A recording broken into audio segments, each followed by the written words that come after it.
Très bien. Comment fonctionne l'armure pneumatique? C'est comme l'armure ultime, avec une fabrication assez puissante. Au début, elle ne semble pas extraordinaire, n'est-ce pas? Il faut le dire. Mais si on la charge dans une station et qu'on va dans les améliorations, on peut ajouter des bonus de vitesse, de protection contre les esprits et aussi pour charger d'autres objets dans l'inventaire.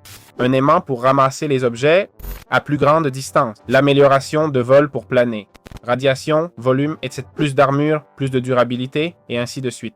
Plein d'améliorations, et cette armure est unique car tu la prends, tu la poses, et elle s'équipe directement, déjà prête, dans la station de charge. Et voilà, comme vous pouvez le voir, j'ai maintenant l'armure équipée. Je ne sais pas à quel point elle me protège. Enfin, c'est une armure en fer, mais bien sûr, pensez qu'on peut y ajouter toutes les améliorations, vous voyez. Et voilà.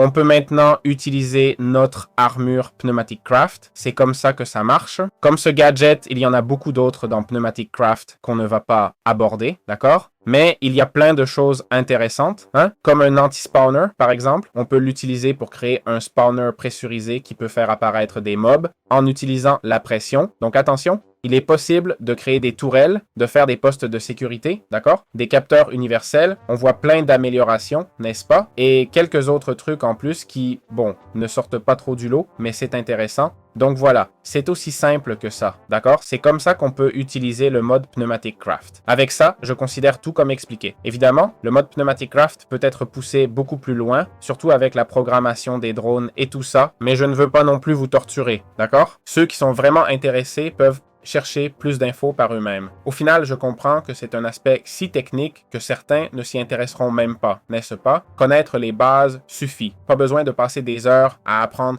la programmation des drones d'un mode, vous voyez? Dans un pack de modes, il y a peut-être des façons plus simples de faire ce que le drone permet, non? Par exemple. Voilà, j'espère que ça vous a plu. Comme toujours, ces guides demandent beaucoup d'efforts. Abonnez-vous, likez et à bientôt.